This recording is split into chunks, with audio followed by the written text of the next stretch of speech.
मेरे को खुद को शर्म आ रही है कि मेरे घर वालों ने मेरी नर्सिंग कराई, 5 लाख रुपए नर्सिंग में लगाए और मैं 7,900 रुपए में काम करता हूँ। कुछ करीबी मित्र और परिवार के अलावा किसी को हमारी सैलरी तक हम बताने लायक नहीं कर है। रहे हैं और तो अब क्या कर 7,000 में किसी का घर तो चलने वाला है। अब जयपुर आए, हम 4 बार जयपुर आए तो 8,000 तो खत्म हो गए, घर परिवार कैसे चलाए? ऐसी नौकरी तो किसी को ना मिले तो अच्छा है। मैडम, हम पिछले 7 साल से संविदा निविदा पे जो अल्प वेतन में कार्य ये कर रहे हैं। पत्र आप मेरे हाथ में देख रहे हैं, ये एक पत्र है जो कि नौकरी तय करेगा। अगर इस पत्र में लिखी हुई मांगे मान ली जाती हैं तो इतने जो चेहरे हमारे पीछे बैठे हैं उनको हाथ में नौकरी आ जाएगी और कुछ पैसे आएंगे, क्योंकि अभी जो ये नौकरी करते हैं उसमें सिर्फ और सिर्फ 7,000 रुपए महीने का कमाते हैं। और तो और सबसे बड़ी बात, ये जो नर्सिंग स्टाफ है इनको लेकर जितनी भी मांगे हैं वो आज दिन तक मांगी नहीं गई है, मानी नहीं गई है और आज नर्सिंग स्टाफ शहीद स्मारक पर महा आंदोलन के रूप में उतर आया है। देखना ये होगा कि यहाँ पर बैठे लोग क्या कुछ कह रहे हैं। आपकी कई बार आप लोगों ने धरना किया, प्रदर्शन किया, कभी आप लोगों की मांगे मानी नहीं गई। आगे क्या कुछ आप करेंगे? आज आपने नाम दिया है नर्सिंग महा आंदोलन। देखो मैम, पहले तो हमारी राजस्थान सरकार से यही मांग है कि 12,000 नर्सिंग ऑफिसर्स और 5,000 महिला स्वास्थ्य कर्मी एएनएम की जल्द से जल्द मेरिट प्लस बोनस में विज्ञप्ति जारी करने की कृपा करें। उसके बाद में अगर राजस्थान सरकार हमारी मांगे नहीं मानती है तो हो सकता है हमें आगे रणनीति तय करना पड़े। जिस रणनीति में हो सकता है हमें स्वास्थ्य भवन का घेराव करना पड़े या उसमें हो सकता है कि हम कार्य बहिष्कार करें।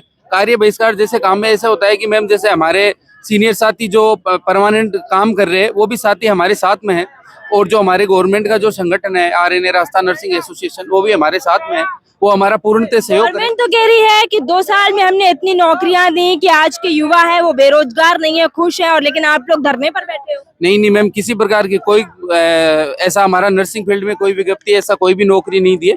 हम काफी समय से अल्प वेतन पे काम कर रहे हैं जिसमें 7,000 8,000 हमारा वेतन है। गवर्नमेंट जन सुनवाई कर रही है इस वक्त भाजपा कार्यालय में, आप लोग वहां गए, आपने बात रखी? वो जन सुनवाई नहीं है, वो कार्यकर्ता सुनवाई है। कार्यकर्ता वहाँ जाते हैं तो पहले आपको कार्यकर्ता किसी भी समिति के सदस्य से किसी से फोन करवाना पड़ेगा, इसके बाद में एंट्री दी जाती है। हम वहाँ माननीय चिकित्सा मंत्री जी को भी वहाँ पे गए थे, माननीय चिकित्सा मंत्री जी को हाथ में ज्ञापन दिया है और हम 1 साल से लगातार यहाँ पे धरने दे रहे हैं। ये 5वां धरना है हमारी समिति का है।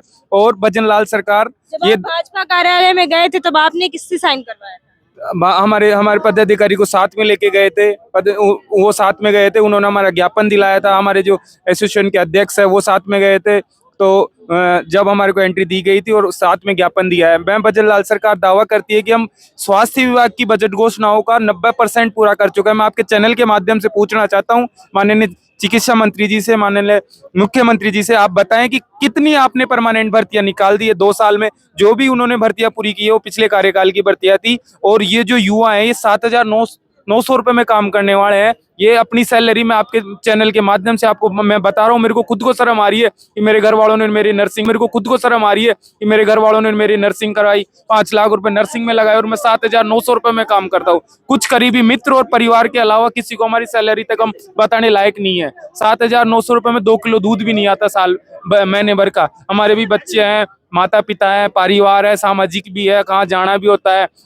उसमें भी हम हॉस्पिटल की रीढ़ की हड्डी की तरह काम करते हैं। एक जैनाना जैकेलोन हॉस्पिटल में 400 से ज्यादा कर्मचारी प्लेसमेंट एजेंसी के मौजूद है। अगर वो 400 जिस दिन काम करना बंद कर दे परमानेंट कर्मचारी, कितना काम कर लेंगे। मैं माननीय चिकित्सा मंत्री जी से आग्रह करता हूँ, आप हमारी पीड़ा को समझे। माननीय भजन लाल जी संवेदनशील है भर्तियों को लेके, चिकित्सा मंत्री जी भी संवेदनशील है।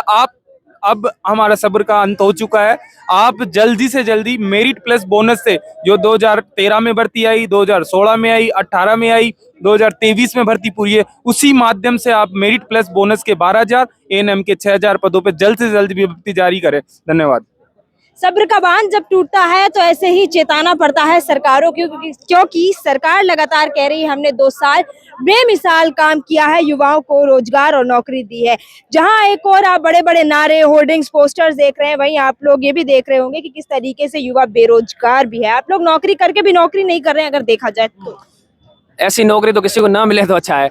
मैडम, हम पिछले 7 साल से संविदा निविदा पे जो अल्प वेतन में कार्य कर रहे हैं, जहां सरकार है 7 साल से, मुझे 7 साल हो गए, कईयों को 2 साल हो गए, कईयों को 5 साल हो गए। कोई भाई हमारे ऐसे सीनियर बॉस है जो 10 साल हो गए, उनको नाम मात्र का वेतन 8,100 रुपए वेतन है इनका।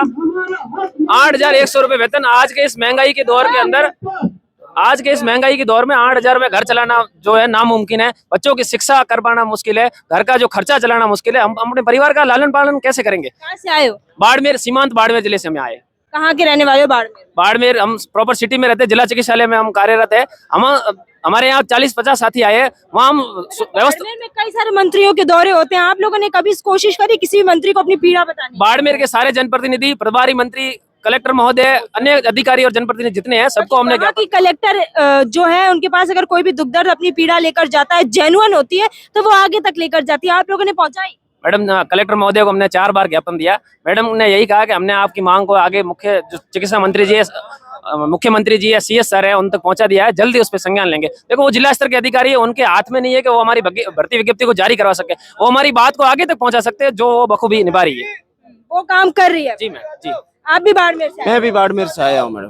क्या मतलब लगता है अब क्या करोगे आप लोग, क्योंकि नौकरी भी है और ये समझ लो नौकरी भी नहीं है? हम अभी बहुत लंबा संघर्ष करेंगे, संघर्ष करते आ रहे हैं। संघर्ष से क्या रखा भैया? आज जो समय है उसमें 7 या 8 हजार में क्या मिलता है? वही तो 7-8 हजार में हम लोगों की सेवा कर रहे हैं, यही कर रहे हैं। और तो अब क्या कर, 7 हजार में किसी का घर तो चलने वाला है। अब जयपुर आए, हम 4 बार जयपुर आए तो 8 हजार तो खत्म हो गए, घर परिवार कैसे चलाए? इसलिए हम लोगों की सेवा कर रहे हैं और सरकार से मांग करते हैं जल्द से जल्द हमारी भर्ती निकाल कर हमको भी नियमित रोजगार दिया जाए।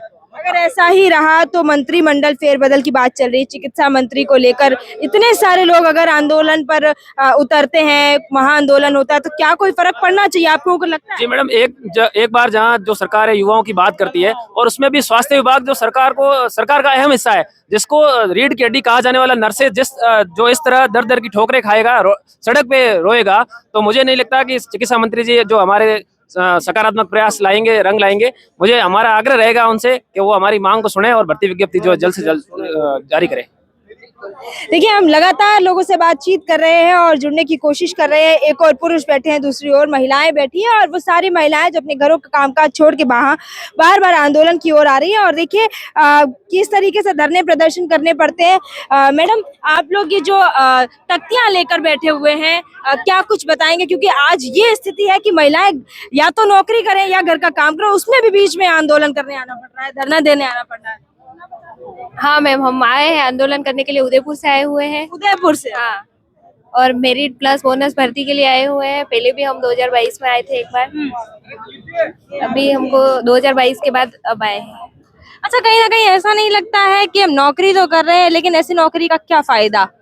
ऐसी नौकरी का क्या फायदा जिसमें घर ही नहीं चल रहा हमारा? 7,000 में क्या ही होता है आज? यहाँ पर तमाम वो लोग हैं जो कि अलग अलग जगहों से आए हैं, चाहे महिलाएं हो, चाहे पुरुष हो, और बाड़मेर हो, जयपुर हो, दौसा हो, टोंक हो, पूरा राजस्थान से आज यहाँ पर नर्सिंग एसोसिएशन के लोग यहाँ पर आए हैं।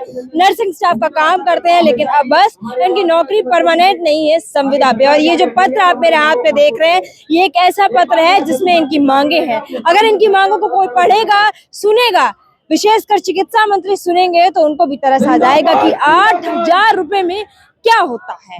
जहां लोग एसीओ की हवा खा रहे हैं, जहां लोग कमरों से, आवाज से बाहर निकलना नहीं चाहते, वहीं एक ऐसे लोग हैं जो कि आपके विभाग से आते हैं और फिर भी दर दर की टोकरी खा रहे हैं। आप जगह जगह प्रेस वार्ता कर रहे हैं, जगह जगह कह रहे हैं कि हमने इतनी नौकरियां दी। साहब, एक बार अगर इधर की ओर आकर देखें कि कितनी नौकरियां दी, तो पता चलेगा कि वो घर क्या है जो 8,000 में चल रहे हैं। वो लोग, वो चेहरे क्या बयां कर रहे हैं, उनकी कहानी अगर आप सुनेंगे तो आपकी भी आंख नम हो जाएगी और आपका भी जो मन है वो झकझोर के रख देने वाला हो जाएगा कि 8,000 में कोई गुजारा कैसे करता है। अब आप क्या सोचते हैं इस पूरे मामले को लेकर? आप अपनी राय कमेंट सेक्शन के माध्यम से कमेंट कर बता सकते हैं।